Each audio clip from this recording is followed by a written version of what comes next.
Hello student, मैं सौरभ कोहली आपका स्वागत करता हूं अपने यूट्यूब चैनल में। आज हम चर्चा करेंगे चैप्टर 5 लोकतांत्रिक अधिकार, जो कि क्लास 9th सिविक्स का चैप्टर है। तो चलिए शुरू करते हैं हम इसकी मेन याद रखने योग्य बातें, जो कि main points of the chapter है। अधिकार लोगों के तार्किक दावे हैं। अधिकार लोगों के तार्किक दावे हैं। इन्हें समाज से स्वीकृति और अदालतों द्वारा मान्यता मिली होती है। लोकतंत्र की स्थापना के लिए अधिकारों का होना जरूरी है। डॉक्टर भीमराव अंबेडकर ने संवैधानिक उपचार के अधिकार को हमारे संविधान की आत्मा और हृदय का है।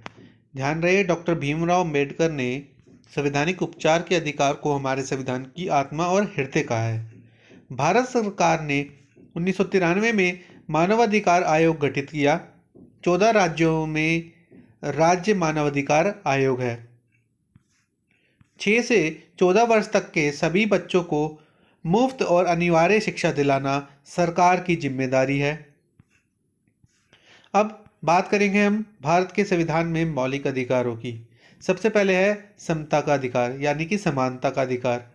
अनुच्छेद 14 से 18 तक समानता के अधिकार की हम बात करेंगे।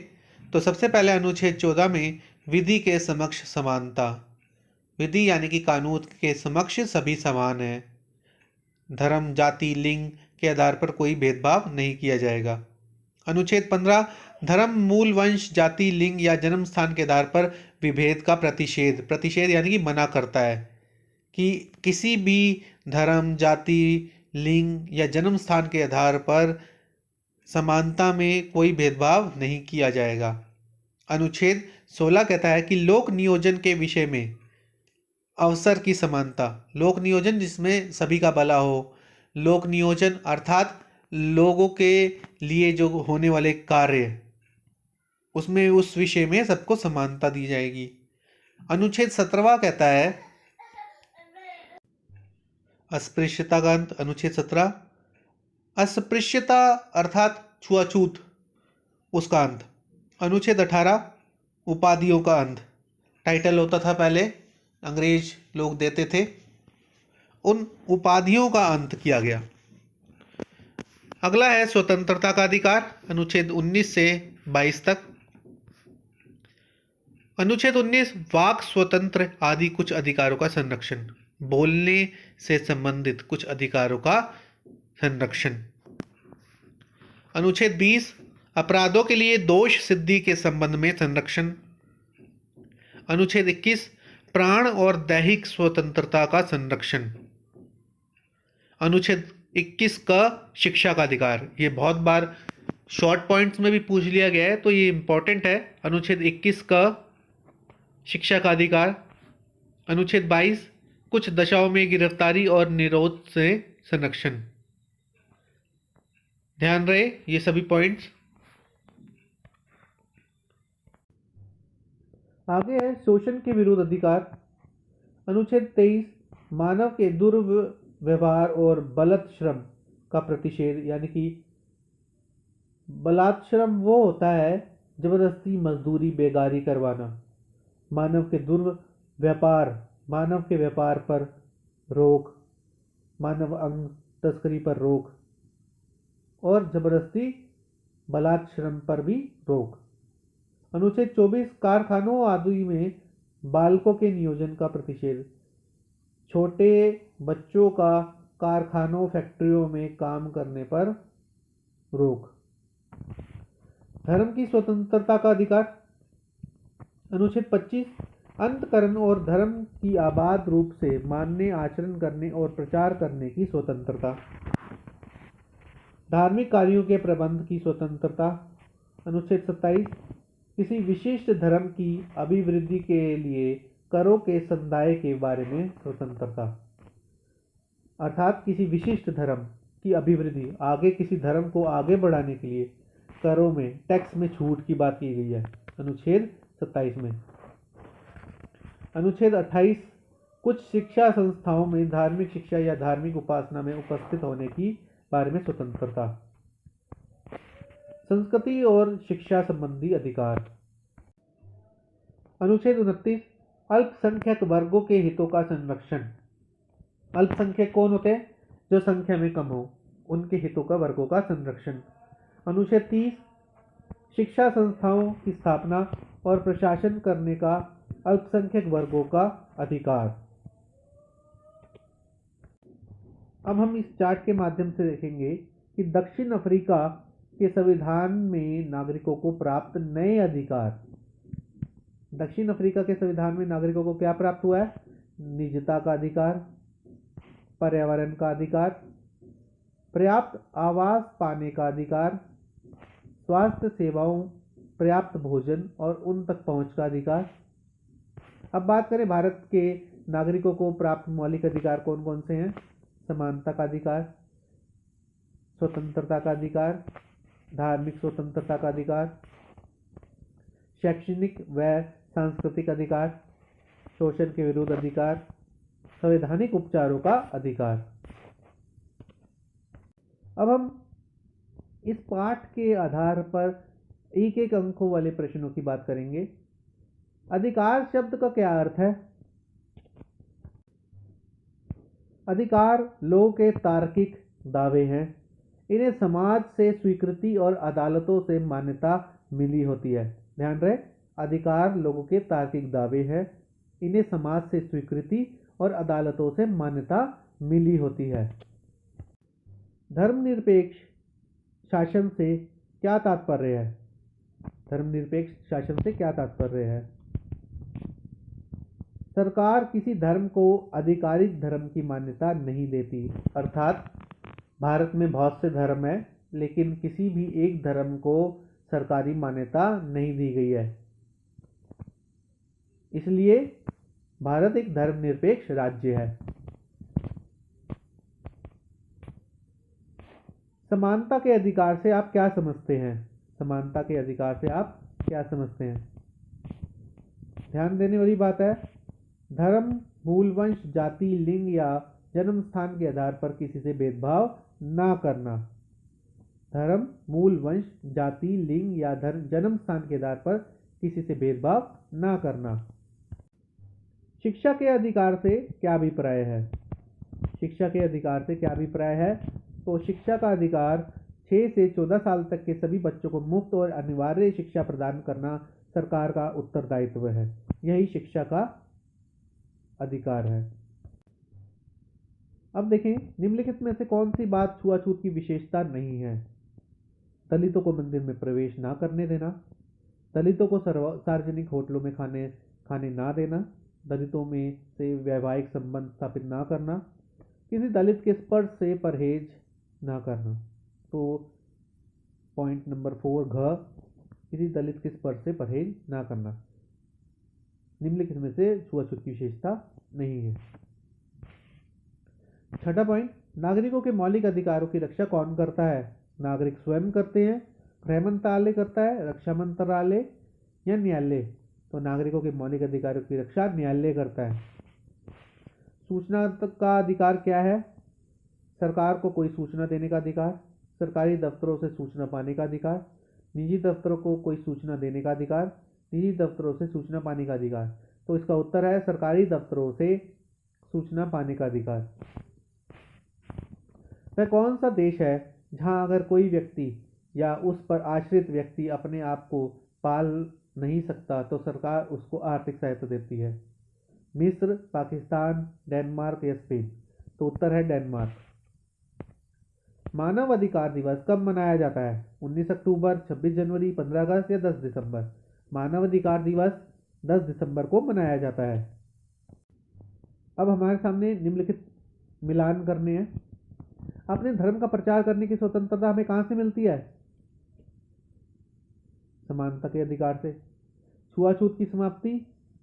नहीं, अपने धर्म के प्रचार करने की स्वतंत्रता हमें धार्मिक स्वतंत्रता के अधिकार से मिलती है।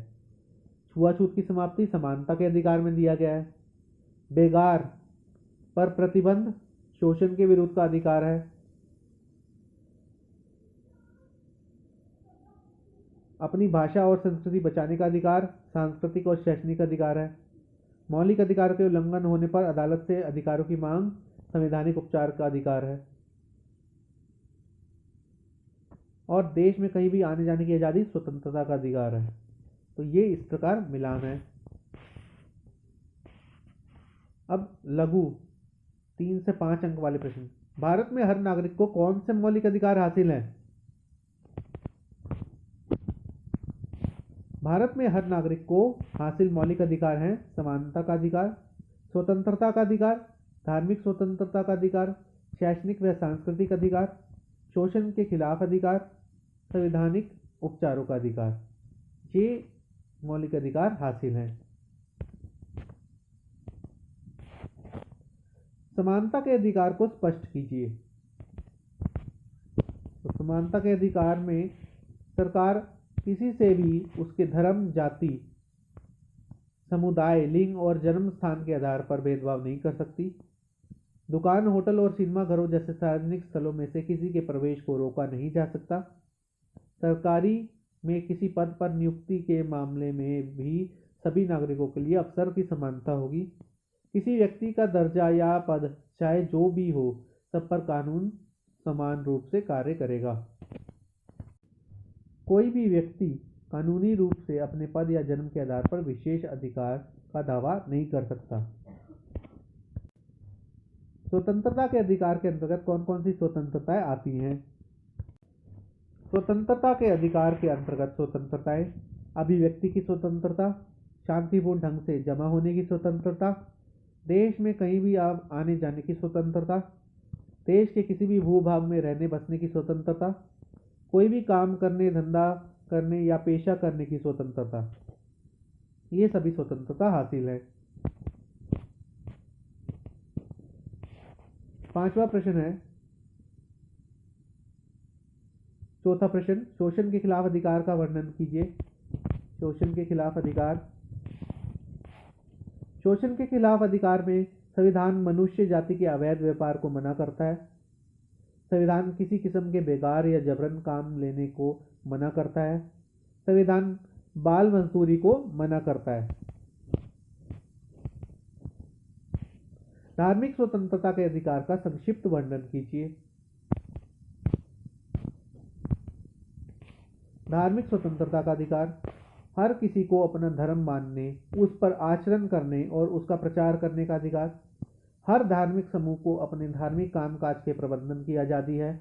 अपने धर्म का प्रचार करने के अधिकार का मतलब किसी को झांसा या लालच देकर उसका धर्म परिवर्तन कराना बिल्कुल भी नहीं है, जो कि वर्तमान में चल रहा है।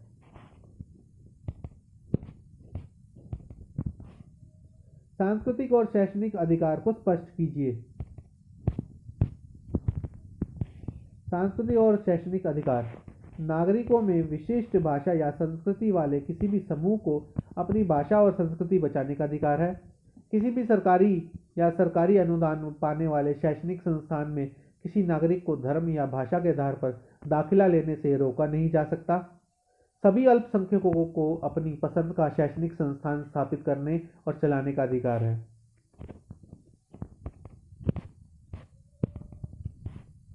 संवैधानिक उपचार के अधिकार का क्या अर्थ है? 7वां पॉइंट, संवैधानिक उपचार का अधिकार। संवैधानिक उपचार के अधिकार के अंतर्गत हम संविधान में दिए गए मौलिक अधिकारों की बात करेंगे। इसमें मौलिक अधिकारों के उल्लंघन की सूरत में अदालत ने से इन अधिकारों की मांग कर सकते हैं। 8वां है, दक्षिण अफ्रीका के संविधान में नागरिकों को कौन से नए अधिकार मिले हैं? अभी हमने थोड़ी देर पहले ही चर्चा करी थी इसकी।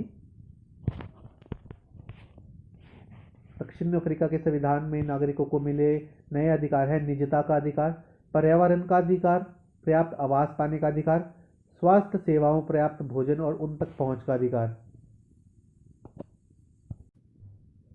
ये प्रश्न 9 है कि निम्नलिखित में से किस मौलिक अधिकार का हनन हो रहा है?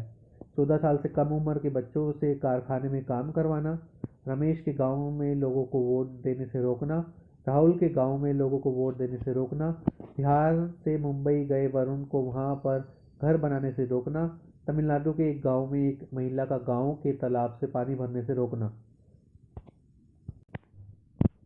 तो 9वें प्रश्न का हमें क शोषण के विरुद्ध अधिकार को बताता है, ख शोषण के विरुद्ध अधिकार को बताता है, ग स्वतंत्रता के अधिकार को बताता है और घ स्वतंत्रता के अधिकार को, ढ समता के अधिकार को बताता है।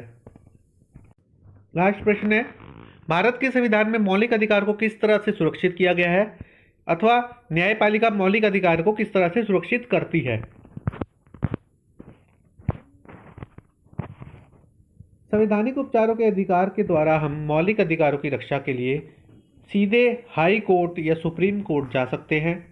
विधायिका या कार्यपालिका के किसी भी फैसले या काम से मौलिक अधिकार के हनन या उससे हुई कमी हो तो फैसला या काम अवैध हो जाएगा। अदालतें गड़बड़ी का शिकार होने वाले को हर्जाना दिलवा सकती है और गड़बड़ी करने वालों को दंडित कर सकती है। भारत में स्वतंत्र न्यायपालिका होने के कारण भारतीय अदालतें मौलिक अधिकारों का संरक्षण करने में सक्षम हैं।